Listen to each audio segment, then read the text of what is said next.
검찰을 믿지 못해서 특검을 한 것도 부족해서 이제는 법원도 믿을 수 없다. 네. 이래서 지금 특수재판부를 만들겠다라는 얘기입니다. 지금 이럴 바에야 사법부를 해체시키자고 하세요.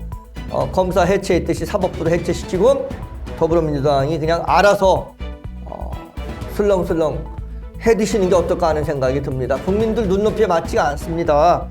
네. 국민들 눈높이에 맞지 않아요. 안찬호 기자가 서울매일 일면의 소식을 전해드립니다. 더불어민주당이 사법개혁 입법을 속도감 있게 추진하는 가운데 각급 법원을 대표하는 판사들이 오는 8일 사법연수원에서 정기회의를 열고 주요 현안을 논의할 예정이라고 전했습니다. 전국 법관대표회의는 재판제도와 법관 인사, 평가제도와 관련된 두 개의 안건을 심의하며 최근 입법 논의에 대한 사법부의 입장을 정리할 것으로 보인다고 밝혔습니다. 예, 오늘 모였죠? 오늘 그 법관들이 네. 지금 모이고 있습니다. 네. 지금 법관들이 이제 오늘 모인 거는 아마 네. 저기 때문에 모인 것 같습니다. 지금 특검인데 네, 맞습니다. 지금 이제 이 재판부를 네. 다른 쪽에서 새롭게 특수재판부를 만들어서 그래서 지금 네. 내란이라든가 이런 것들을 재판하겠다라고 지금 그렇습니다. 하고 있으니까 네. 사법부의 수장들이 지금 속속 모여들어서 오늘 아마 회의를 지금 하고 있는 것 같습니다. 네. 이거 글쎄요, 민주당과 지금 이재명 정권에서 하고 있는 그것이 뭐 틀리다 맞다라고 얘기하긴 어렵지만 네. 중요한 것은 이렇다고 생각을 합니다. 왜 그 검찰을 믿지 못해서 특검을 한 것도 부족해서 이제는 법원도 믿을 수 없다. 네. 이래서 지금 특수재판부를 만들겠다라는 얘기입니다. 지금 그런 얘기인데 이럴 바에 뭐하러 검사와 사법부와 사법부를 두겠습니까? 사법부를 해체시키자고 하세요. 검사 해체했듯이 사법부도 해체시키고 지금 행정부는 대통령인 더불어민주당 출신인 대통령이 이재명 대통령이 행정부의 수장을 하고 있고 입법부도 지금 입법부의 수장이 지금 더불어민주당 출신인 우상호 의원 맞습니까? 아닌데 우상호 의원은 저기죠 지금 같은 이름이 생각이 안 나네. 입법부의 장을 맡고 있습니다. 근데 이제는 사법부 없애버리고 입법과 행정 두 개만 가지고 네. 더불어민주당이 그냥 알아서 슬렁슬렁 해드시는 게 어떨까 하는 생각이 듭니다. 국민들 눈높이에 맞지가 않습니다. 네. 국민들 눈높이에 맞지 않아요. 어떻게 더불어민주당의 입맛에 맞게끔 판결이 나오거나 더불어민주당의 입맛에 맞게끔 네. 뭔가 이렇게 검찰이 움직여주면 네. 그러면 그거는 마치 정의로운 검사고 정의로운 판사처럼 얘기하고 또 더불어민주당의 입맛에 안 맞으면 이건 마치 뭔가 문제가 있는 그런 입법부 그런 문제가 있는 사법부 문제가 있는 검찰처럼 그렇게 몰아세우는 내로남불 아주 진짜 아주 그냥 내로남불의 아주 끝판을 보여주는 이런 우리 더불어민주당을 국민들이 과연 네. 어떻게 바라볼까 이런 생각을 한번 해보셔야 될 겁니다. 언론을 막으시면 안 됩니다. 이재명 대통령께 부탁드리고 싶은 것은 귀를 여십시오. 입을 닫고 눈을 감고 그리고 귀를 여시기 바랍니다. 귀를 여시면 소리가 들립니다. 그 작은 소리에 귀를 기울이셔야 됩니다. 그래서 불교에서 관세음이라고 하는 겁니다. 작은 소리를 보는 겁니다. 그 작은 소리를 보는 것이 바로 그것이 진리인 겁니다. 비록 소리는 안 내지만 아주 작게 국민들이 작게 내는 그 소리를 들으셔야 됩니다. 그 소리를 놓치면 병이 깊어갑니다. 우리가 처음에 병이 맨 처음에 들었을 땐 작은 신음을 냅니다. 그 네. 신음을 놓치면 병이 깊어갑니다. 나중에 고통에 겨워서 소리 지를 때는 그땐 병이 깊어진 겁니다. 사회도 그렇습니다. 이재명 대통령께 부탁드리고 싶습니다. 뭔가 개혁하는 거 좋습니다. 하지만 네. 그것이 국민 정서와 그다음에 마치 더불어민주당과 현 정권을 위한 듯하게 보인다고 하면 그거는 좀 생각해 봐야 되지 않나 하는 생각을 해봅니다. 계속 보겠습니다. 네. 이번 정기회의는 온 오프라인 병행 방식으로 진행되며 재판제도 분과위원회와 법관인사제도 분과위원회가 각각 발의한 안건이 사전 상정된 상태라고 전했습니다. 재판제도 분과위는 사법제도 전반에 대한 개편 방향을 담은 3개 항의 입장 표명안을 제출했으며 첫 번째 항에서는 사법개혁이 국민 권리 구제와 재판 신뢰 회복에 기여해야 한다는 원칙을 제시했다고 밝혔습니다.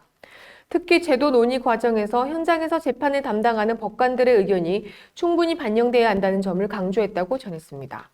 두 번째 항에서는 상고심 제도의 실효성 확보와 사실심 강화가 함께 검토돼야 한다는 의견을 제시했으며 대법관 구성의 정당성을 높이기 위한 대법관 후보 추천 절차 개선 필요성도 언급했다고 설명했습니다.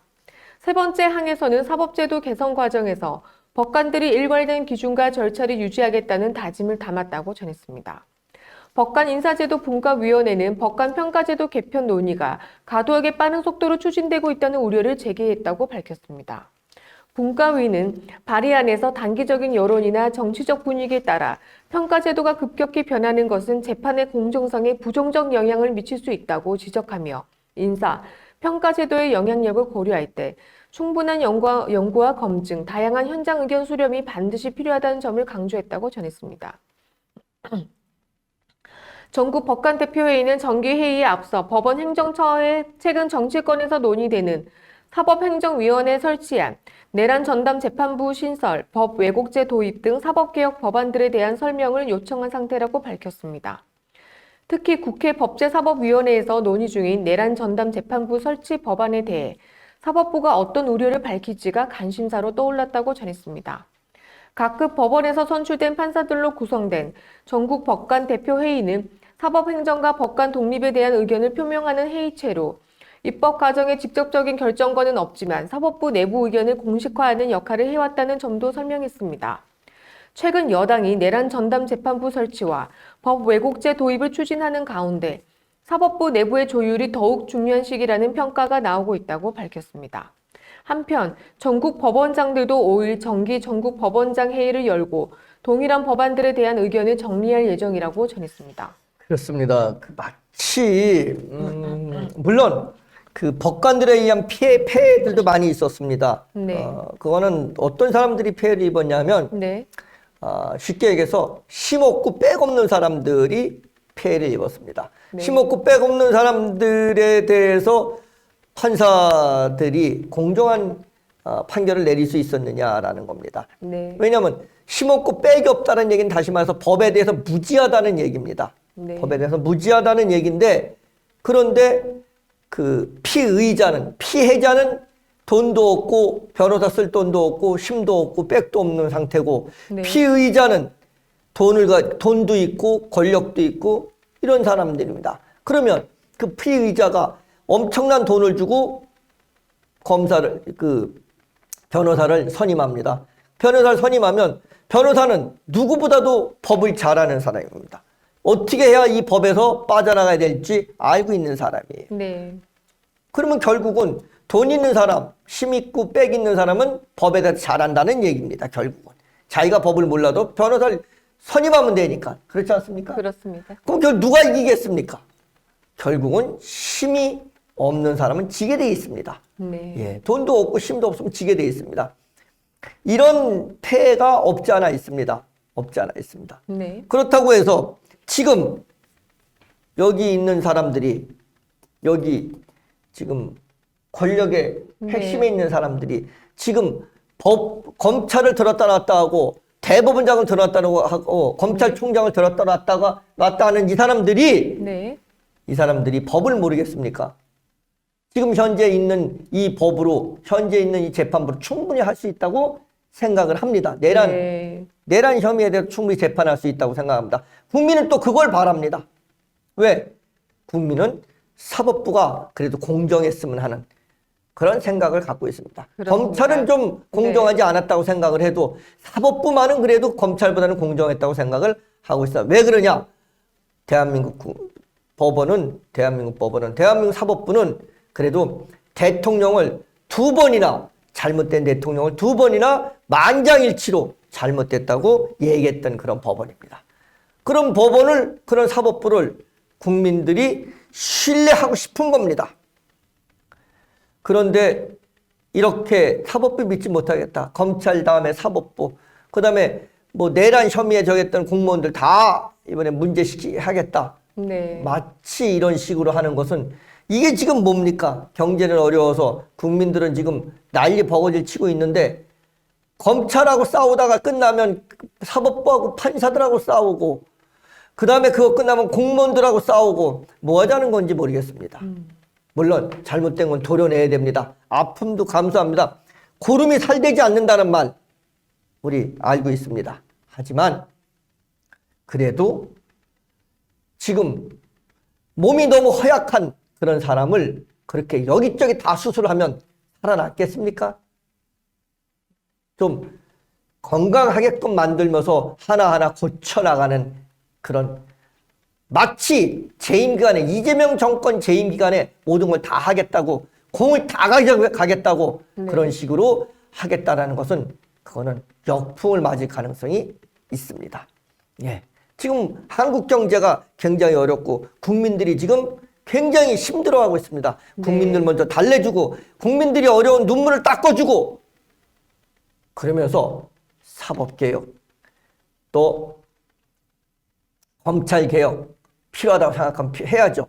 행정부 공무원들 개혁 필요하다고 하면 해야 된다고 생각을 합니다. 하지만 조금은 천천히 조금은 다음 정권을 위해서 남겨도 두고 지금 국민들은 못 살겠다고 아우성을 치고 있는데 국민들한테 사법개혁이 무슨 중요하다고 생각하고 국민들한테 검찰개혁이 뭐가 중요합니까? 밥을 못 먹고 있는데 지금 굉장히 어렵고 하루면 망하는 식당이 허다한데 네. 길거리로 지금 내몰아지는 그런 실업자들이 허다한데 그래서 오죽하면 헬조선이라고 젊은이들은 대한민국을 얘기하지 않습니까? 그런데 지금 그들한테 희망과 꿈과 이거를 주지 못할 망정 한두 가지 있을 수 있습니다.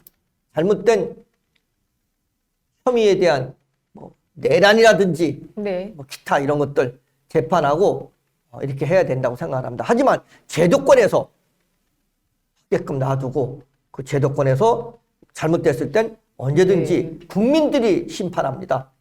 정치인이 심판하지 않습니다. 우리 이 땅은 이 한반도는 이 땅은 정치인들이 지킨 적이 한 번도 없습니다. 조선시대 때도 양반들은 군대도 안 갔지 않습니까? 그리고 누가 쳐들어오면 그냥 도망갔습니다. 제일 먼저 왕이. 정치인들하고 왕은 제일 먼저 도망갑니다. 군인도 하나도 없습니다. 그러면 누가 나와서 싸운지 아십니까? 의병들이 나와서 싸웠습니다. 그 양반들한테 엄청나게 고통받고 엄청나게 착취당했던 그 국민들이 의병이라는 명목으로 낯들고 고개 들고 나와서 지킨 그런 나라입니다. 이 땅이. 국민들에 의해서 지켜진 나라입니다. 언제 정치인들에 의해서 이 땅이 지켜졌습니까? 국민의 힘을 믿으세요. 그리고 천천히 가시기 바랍니다. 계속 보겠습니다. 법원 행정처는 이번 회의를 앞두고 각급 법원장들에게 법안 관련 판사들의 의견을 취합해 전달해 달라고 요청한 것으로 알려졌으며 지난 9월 열린 임시회의에서도 사법 독립보장과 제도 개편 논의에 사법부 참여 필요를 강조한 바 있다고 덧붙였습니다. 배태식 안찬호 기자가 서울매일 일면의 소식을 전해왔습니다. 네. 자.